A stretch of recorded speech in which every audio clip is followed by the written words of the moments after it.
एक नई वीडियो के साथ डिफेंस टुडे में आपका फिर से स्वागत है। रिव्यू मास्टर विक्रांत इस चैनल का पहले नाम था, अब इसका नाम डिफेंस टुडे हो चुका है। अपनी सबसे पहली खबर की बात करेंगे तो एमकेयू की तरफ से निकलकर सामने आ रही है। आपको पता है ये Kanpur based company ballistic helmet और बुलेट प्रूफ जैकेट के लिए मशहूर है। तो इसका एक प्रोडक्ट है कवरोडोमा 360, वो अब भारतीय आर्मी में इंडक्ट किया जा चुका है। ये विश्व का सबसे पहला ऐसा बैलिस्टिक हेलमेट है, या आप कह सकते हैं बुलेट प्रूफ हेलमेट है, जो कि 360 डिग्री कवरेज देता है। हेड के 5 जोन जो कि फ्रंट, बैक, लेफ्ट, राइट और क्राउन है, उन सभी में AK-47 की 7.62 39 mm स्टील बुलेट के खिलाफ ये प्रोटेक्शन देता है। साथ ही साथ 7.62 51 mm की गोली के खिलाफ भी ये प्रोटेक्शन देता है। 5.56 45 mm नाटो राउंड के खिलाफ भी ये प्रोटेक्शन देता है। इसका मतलब ये है कि हमारे जवान जो कि काउंटर इंसर्जेंसी के लिए जम्मू कश्मीर में पोस्टेड हैं, जिनको कि AK-47 की स्टील की बुलेट का सामना करना पड़ता है, उनके लिए भी ये हेलमेट कारगर होगा। इसकी खास बात यह है कि इसका जो बिहाइंड हेलमेट ब्लंट ट्रॉमा है वो केवल 20 mm का है, जो कि इसको एक बहुत ही बेहतर एक हेलमेट बना देता है। विश्व में ऐसा दूसरा कोई भी हेलमेट उपलब्ध नहीं है। भारतीय आर्मी में इंडक्ट होने के साथ साथ ये एक्सपोर्ट के लिए भी ट्रायल में गया हुआ है और ये माना जा रहा है कि अच्छे से ट्रायल दे रहा है। इससे पहले हम लोग जानते हैं कि एमकेयू लिमिटेड जो कि कानपुर बेस्ड कंपनी है, इसके कई प्रोडक्ट और बैलिस्टिक हेलमेट यानी कि bullet proof helmet, bullet proof jacket विदेशों में बहुत ज़्यादा इस्तेमाल होते हैं। अमेरिका, ऑस्ट्रेलिया इत्यादि देशों में बहुत ज़्यादा इस्तेमाल होते हैं, वहां पर ये ट्रायल के लिए गए हुए हैं। तो कवरोडोमा 360 को अब भारतीय आर्मी में भी इंडक्ट कर लिया गया है। एक अच्छी खबर इसको माना जा सकता है। बात कर लेते हैं उस हाई लेवल कमेटी की जो कि अब बनाई गई है, और इसकी जो अगुवाई है वो हमारे डिफेंस सेक्रेटरी के द्वारा की जाएगी। असल में ये जो हाई लेवल कमेटी बनाई गई है ये दो तरह की चीज़ों के लिए है। एक advance medium combat aircraft AMCA के प्रोजेक्ट से रिलेटेड। इस AMCA के जल्दी प्रोडक्शन और जल्दी निर्माण और जल्दी डेवलपमेंट के लिए ये कमेटी बनाई गई है। AMCA प्रोजेक्ट को तेजी से करने के लिए दो तरह की चीज़ें सामने रखी जा रही हैं, ये माना जा रहा है। पहली तो ये कि HAL और किसी प्राइवेट कंपनी के द्वारा एक जॉइंट वेंचर बनाया जाए और उससे AMCA डेवलप करवाया जाए, प्रोडक्शन किया जाए।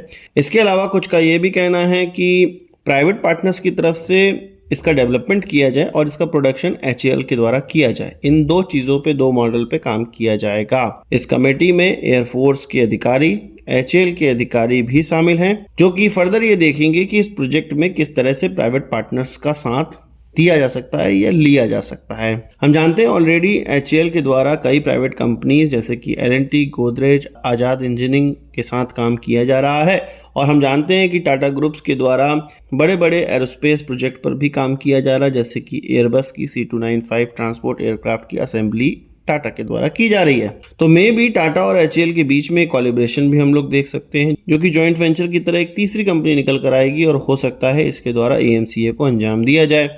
साथ ही साथ तेजस MK1A के प्रोडक्शन को तेजी से करने के लिए भी प्राइवेट पार्टनर के साथ बात की जाएगी इसी कमेटी के तहत, पर ये कम ही चांस है कि प्राइवेट पार्टनर्स को इसके प्रोडक्शन का चार्ज मिलेगा, क्योंकि इससे पहले बहुत बार ये डिसाइड हो चुका है कि नई प्रोडक्शन लाइन डालना और नई एरोस्पेस कंपनी बनाना एक बहुत महंगा टास्क है। 1-2 साल का डिले कोई भी देख सकता है, पर इतने बिलियंस ऑफ डॉलर्स एक नई प्रोडक्शन लाइन और एक नई कंपनी में इन्वेस्ट करने के लिए किसी के पास नहीं होंगे। पर बात जब AMCA की जाए तो वहाँ पर 5th जनरेशन एयरक्राफ्ट है, पूरा का पूरा एक नया प्रोजेक्ट है, और उसके लिए नई प्रोडक्शन लाइन और नई कंपनियां डालना ही पड़ेगा। कहीं ना कहीं HAL में भी उसको प्रोडक्शन लाइन डालनी पड़ेगी, और अगर नई कंपनी बनाई जाती है तो वहाँ भी प्रोडक्शन लाइन डालनी पड़ेगी। इसलिए AMCA के लिए हो सकता है प्रोजेक्ट दूसरे तरीके से बढ़े और तेजस MK1A के लिए प्रोजेक्ट दूसरी तरीके से बढ़े। आपका इस पर क्या कहना है, कमेंट बॉक्स में ज़रूर बताइएगा।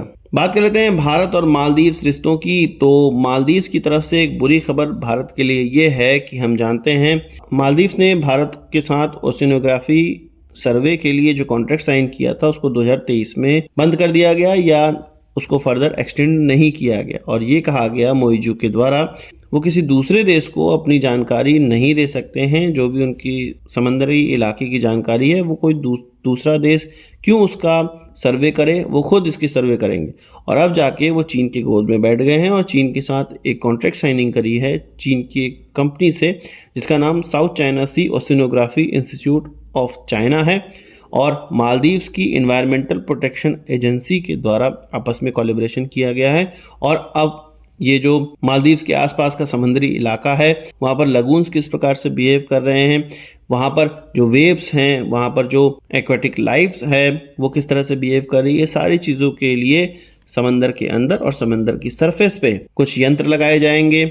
इस यंत्र में होगा ये कि किसी दूसरे शिप की जासूसी करने के लिए भी यंत्र लगाए जा सकते हैं और इसके लिए कोई पूछने नहीं आएगा। और धीरे धीरे ये इंडियन ओशन में चीन के द्वारा अपने कई सारे छोटे बड़े अपने इक्विपमेंट चीन लगा सकता है। खास बात यहाँ पर इस करार की ये है कि चीन और मालदीव्स किसी तीसरे देश को अगर कोई जानकारी देना चाहते हैं तो उसमें चीन और मालदीव दोनों की ही रजामंदी की आवश्यकता पड़ेगी। अब फर्ज करिए कि मालदीव चाहता है कि ओशिनोग्राफी सर्वे का जो डेटा आया है उसको किसी कंपनी को दे और वहाँ पर चीज़ों को सही करने का प्रयास करे या उससे कुछ नई चीज़ें निकालने का प्रयास करे या उस कंपनी से कहे कि भाई हमें यहाँ पर इस तरह का डेवलपमेंट चाहिए। पर अगर चीन वहाँ पर मना कर देता है तो वो कंपनी से कुछ नहीं करवा पाएंगे। कुल मिला के बात यह है कि मालदीव्स का इस डेटा पर अधिकार बिल्कुल नहीं है। जिस चीज़ के लिए वो भारत को कह रहे थे उससे ज़्यादा विकट स्थिति में अब मालदीव्स इस करार के तहत पहुंच चुका है। आपको क्या कहना है कमेंट बॉक्स में बताइए। बात कर लेते हैं यूएस एड की। तो आपको पता है लगभग 5.3 बिलियन डॉलर की जो एड उनके द्वारा दी जाती है, फॉरेन एड जो उनके द्वारा कई देशों को दी जाती है काउंटर नारकोटिक्स और काउंटर टेररिज्म के लिए, उसको फ्रीज कर दिया गया था ट्रंप एडमिनिस्ट्रेशन के द्वारा। अब कुछ चीज़ों के लिए इसको एग्जेम्प्ट किया गया है पर इसमें बहुत बड़ा एग्जेम्पशन पाकिस्तान को प्राप्त हुआ है और पाकिस्तान को लगभग 397 मिलियन डॉलर का जो एड है वो रिलीज़ कर दिया गया है और ये मेनली उनके F-16 फाइटर जेट के लिए किया गया है जो कि उनके मुताबिक, अमेरिका के मुताबिक काउंटर टेररिज्म ऑपरेशन के लिए इस्तेमाल हो रहा है और इस चीज़ का निरीक्षण वो खुद कर रहे हैं कि इसका भारत के खिलाफ इस्तेमाल ना हो। और हम जानते ही हैं कि भारत के खिलाफ इसका हमेशा से इस्तेमाल होता आया है। तो कुल मिला के ये है कि ट्रंप एडमिनिस्ट्रेशन पाकिस्तान के साथ भी खुल मिल के ही रहना चाहता है, अपने पालतू पिल्ले की तरह अभी भी वो उसका इस्तेमाल करना चाहता है। बात कर लेते हैं कल्याणी ग्रुप की। कल्याणी ग्रुप का एक नया प्रोडक्शन फैसिलिटी अब चालू होने वाली है, इनॉग्रेशन उसका होने वाला है जो कि पुणे से 40 किलोमीटर की दूरी पे जेजूरी जगह पर है और ये कल्याणी स्ट्रेटेजिक सिस्टम लिमिटेड की एक बहुत बड़ी फैसिलिटी होने वाली जिसमें कि 250 से लेके 300 आर्टिलरी गन एक साल में बनाई जा सकती होगी और 1000 मिलिट्री व्हीकल्स एक साल में यहाँ पर बनाया जा सकने वाला होगा। इतनी बड़ी इसकी फैसिलिटी बनाई जा रही है। इसका मतलब ये है कि हर दिन एक आर्टिलरी गन इस फैसिलिटी से निकल सकेगी और हर दिन 3 से ज़्यादा मिलिट्री व्हीकल इस फैसिलिटी से निकल सकती होगी। ये नोरिनको जो कि चीनी कंपनी है उसके बाद विश्व में सबसे बड़ी इस प्रकार की प्रोडक्शन फैसिलिटी है जो कि आर्टिलरी गन इतनी बड़ी संख्या में निकाल सकती होगी। इसके द्वारा मेनली कल्याणी ग्रुप विदेशों में गन्स एक्सपोर्ट करने के लिए ज़्यादा प्रयास करेगा और हमने देखा है कि कल्याणी ग्रुप को कई डिफेंस एक्सपोर्ट के कॉन्ट्रैक्ट मिलने लगे हैं गन्स के मामले में। अब भारत भले ही इस कंपनी से कोई हथियार खरीदे ना खरीदे, एक्सपोर्ट इस कंपनी के द्वारा बहुत ज़्यादा किया जा रहा है। भारत को भी इस कंपनी के द्वारा कुछ ना कुछ चीज़ें खरीदनी चाहिए। हम हमेशा विदेशी हथियारों की तरफ देखते हैं और विश्व की सबसे बड़ी आर्टिलरी बनाने वाली फैक्ट्री अब हमारे देश के अंदर लग रही है। तो अगर अब भी हम लोग इंपोर्ट पे बेस्ड रहेंगे तो हमारे लिए ये बहुत अच्छी बात नहीं होगी। आपका क्या कहना है कमेंट बॉक्स में बताइए। आज के इस वीडियो के लिए बस इतना ही। आशा करता हूँ वीडियो पसंद आया होगा। आप इसको एक बड़ा थम्स जरूर देंगे। इस वीडियो से संबंधित सवाल सुझाव हो कमेंट बॉक्स में जरूर लाइएगा और यदि आपने हमारा चैनल सब्सक्राइब नहीं किया उससे भी कर लीजिए क्योंकि हम इस प्रकार की वीडियो लाते रहते हैं। नमस्कार, थैंक यू, जय हिंद।